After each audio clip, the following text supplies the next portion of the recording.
Hey friends, this is the Mrs. Wolfie from our half-acre homestead. Well, you've seen me make snowballs, shortbread, and fruitcake, and I'm making them all today. We're making our holiday gift boxes.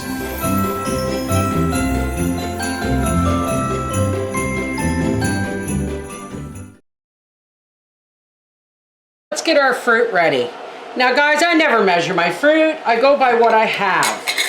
So here, I have a lot of raisins, and I'm gonna soak these in boiling water to plump them up so that they don't dry out the cake this year. Why? Because I'm making very small cakes, and they have a tendency to dry out. So we're gonna cook them slow, we're gonna plump the fruit, and we're gonna put water in the bottom of the oven. So there's our regular raisins, and here's our black currants. People think they're raisins, they're not, they're actually black currants. Someone said, oh, they're just little grapes. No, we have black currants in Canada. And here are these big, beautiful, huge raisins that I love in a fruitcake. There we go. If I don't get them all, I'll end up eating them. Here's dried cranberries for that touch of red we like in our fruitcakes. I don't do candied cherries or candied fruit. Nobody in my family, well, my family may like them, but I don't.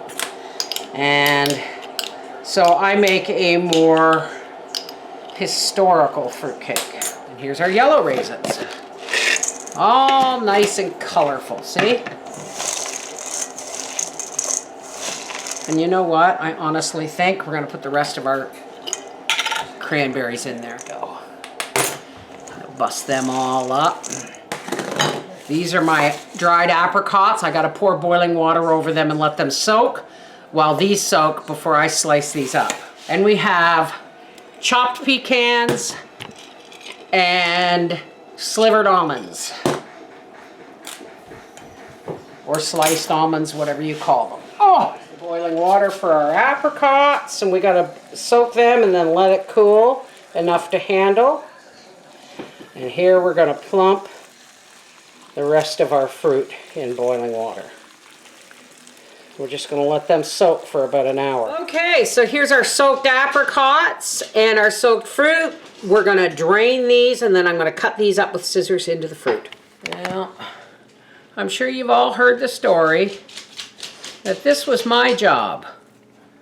This was my job when it came to making fruitcakes when I was little. Why? Because Mother could trust me with scissors, and it was light work. So I always do my apricots with fond memories of my mummy. Now, I told you I don't measure this. The only thing that gets measured is the 3½ cups of flour, a pint of pure unpasteurized Canadian honey, a pound of butter, and a pound of eggs. It's almost a pound cake. A pound of honey, a pound of butter, and then the flour. Now there's 9 eggs in here. That's just to show you that's exactly how much you need in a pint of eggs. Those are the only measurements. Oh, and I'm going to put in probably a teaspoon or 2 of baking powder, and I'm going to put in a tablespoon of pumpkin pie spice, or, well, I'll mix it as we go. All right, so when I've got all these apricots cut up, we'll begin our batter. Okay, here's our fruit. Now let's get our batter made. And the batter, like I said, I don't measure this stuff. I just do it, and I just keep adding fruit and nuts to my batter until there's barely any batter holding the fruit and nuts together. You feel me? All right, so let's make our batter. Okay, we're putting Sam to work today. Faster. So, first things first, let's get our pound of butter in there. All right. Now, let's bring the bowl up, and we'll get this going.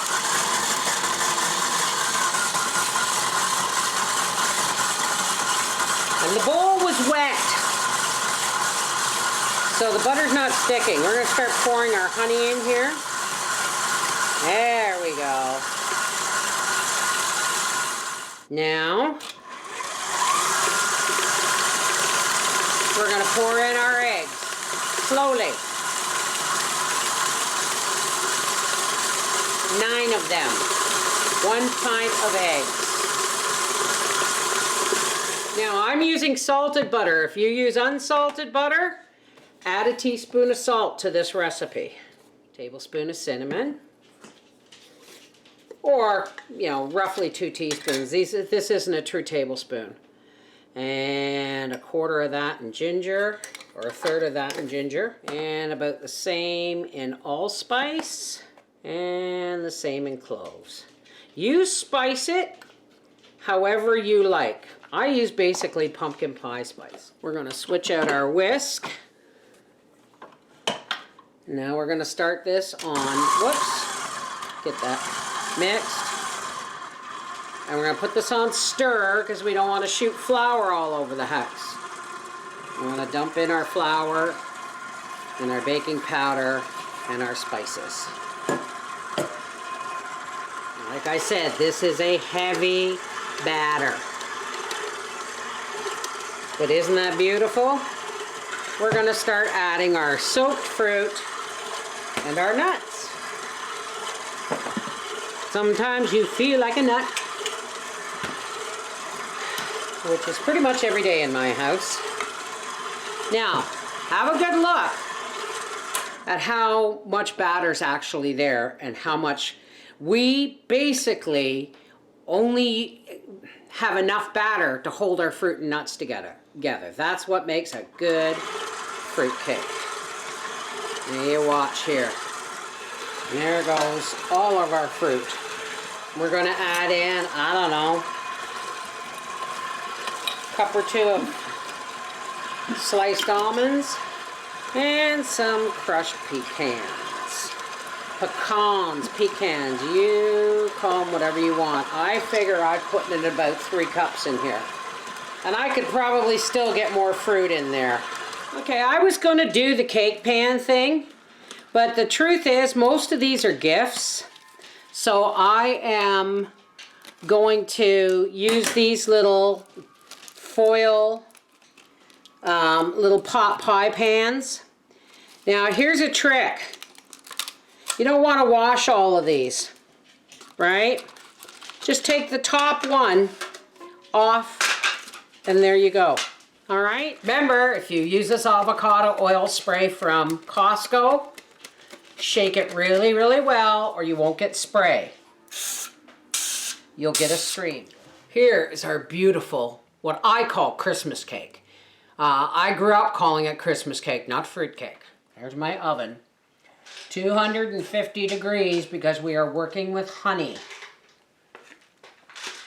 which has a lower, is it a lower heat a lower smoking point or a higher smoking point? I think it's a higher smoking point. Anyway, honey cooks hotter and faster than sugar. So you have to do it at a lower temperature. In the bottom of my oven, I have a long bread pan of water, just because these take so long to bake that we don't want them drying out.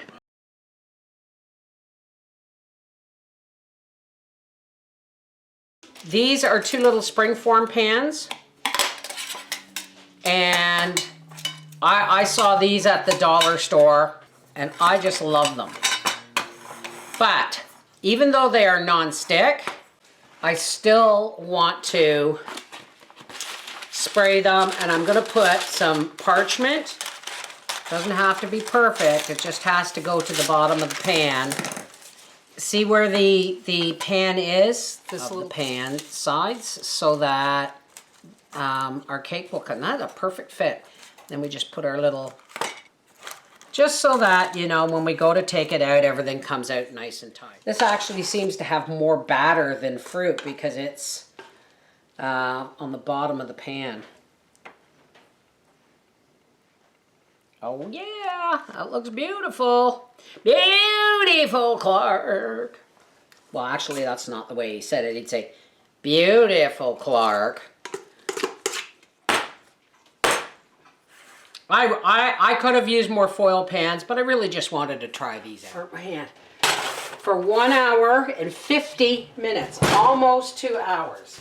And now, we're gonna take some honey, because I don't booze my cakes. And while they're still hot, we're just gonna give these all a little squirt of honey. And then we're gonna decorate the top with a few almonds. Lovely fruitcakes. We're putting the ghost of the cowgirl to work today. I'm going to be doing them because I have 2 bowls. I'm going to be doing them at the same time. Well, not simultaneously, but getting our dough put together. So first, we have our shortbread, which is 1 pound of butter, 1 cup of sugar mixed. We want to cream the butter and the sugar together nice and fast. I'm going to take the beater bar off of here and put the dough hook on because it is dough. It's cookie dough. We're going to add 4½ cups of flour until it's the consistency that I like. And we're going to put it on, stir. That's 1 cup of flour, 4½. In the meantime, we're going to get our snowballs ready. This is only 1/4 pound of butter. Sorry about the noise. 2 tablespoons of sugar and a teaspoon of vanilla. Our shortbread is just about there. No, God, Gracie, I know you smell the butter, but it's not for you. Now my shortbread isn't white because I don't use white sugar, I use organic. Okay, there's our dough. Put our beater bar back on. Doesn't matter that there's butter and sugar on it because we're going to do that again anyway. A bit of butter. I'm going to whip that together.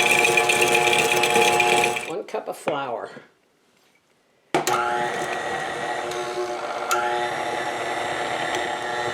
Let's check our consistency. Oh, it's beautiful. We're going to add 1 cup of broken or crushed pecans. I like to use crushed. All right. Let's do this. Okay, folks, before we get making our snowballs, we have to chill our shortbread dough. We want to get all of the shortbread dough onto this piece of parchment. What we're going to do now is we're going to roll this into, my mother used to make it into a flat brick, but I prefer 2 pieces of parchment. Half. No, my goodness. No, darling. What I gotta put up with? Gracie going, where's mine? All right. We're gonna cut that. We cut this dough in half because I want to make the cookies fairly small. So I just want to fold this parchment over, and then I'm gonna squish the cookie dough out. God, there's something so satisfying about squishing cookie dough. All right, we want it a little bit smaller. And now we're just going to roll it up into a nice cylinder of the parchment. It won't be perfectly round, but it'll do the job, okay? So there's one. We're going to twist the ends just like this. Push them in. There's one for the fridge. We want to chill this so that it is sliceable. Same on the other end. And we will pop these in the fridge to chill for slicing while we make our snowballs.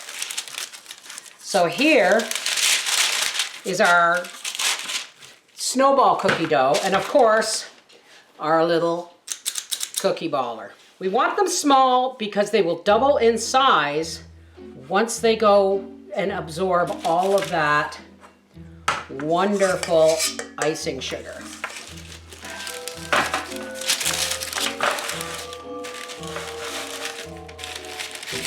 I need a smaller cookie sheet here, guys. So let's get these all on here. Oh, lick, Gracie.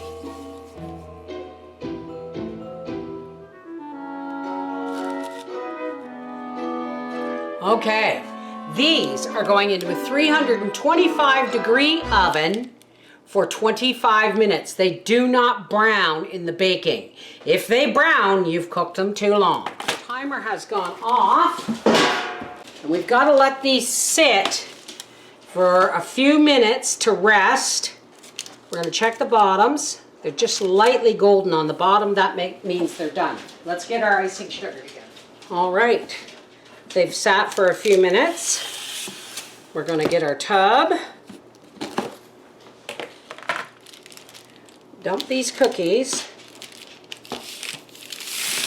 gently into the icing sugar while they're still hot, but you had to let them rest a little bit. And now we're just going to shake and rest. And then we're going to shake and rest and shake and rest. Okay, here is our first sleeve. They're not quite as firm as I would like, but I need to get them in the oven. And every once in a while, I'm just going to shake my snowballs. Yeah, it's still pretty soft, but not bad. It is quite warm in the house here too. So now, I'm just going to start cutting my shortbreads.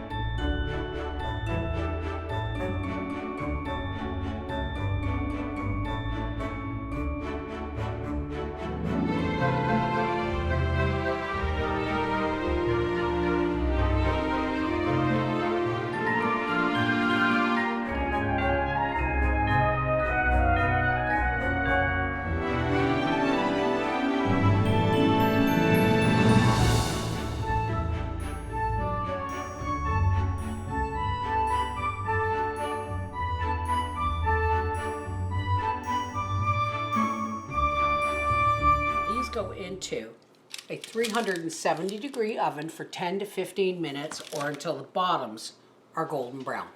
Golden. Golden. Okay, these just came out of the oven and I overdid it. They should not go in at 370. They should go in at 350 and only for 15 minutes. A couple of these are a little overdone. How we can have them later. Take a little bit of granulated sugar. We can sparkle the tops with that. Okay, we're going to leave a few out for Howie, but the rest of these are going into, they shouldn't be that dark, but that's okay. Any darker and they wouldn't be very palatable. Well, they would be. I mean, I ate the ones that were like that and they're fine.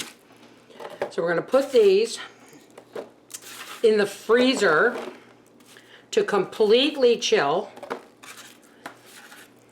And then I'm going to show you how I'm going to make up a gift box.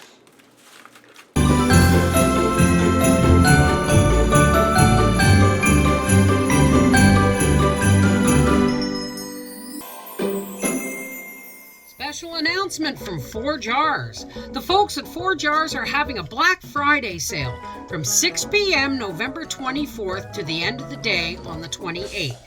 They're giving you a whopping 30% off, with the exception of already bundled items. Add the coupon code HALFACRE for an additional 10% off. That's 40%. Now, if you've not already shopped for your home canner in your life, then this sale is for you. It makes the perfect gift. Remember, November 24th, 6 p.m. to November 28th, the end of the day. 4 jars canning lids, the only lids I'll use. You can't go wrong with 4 jars.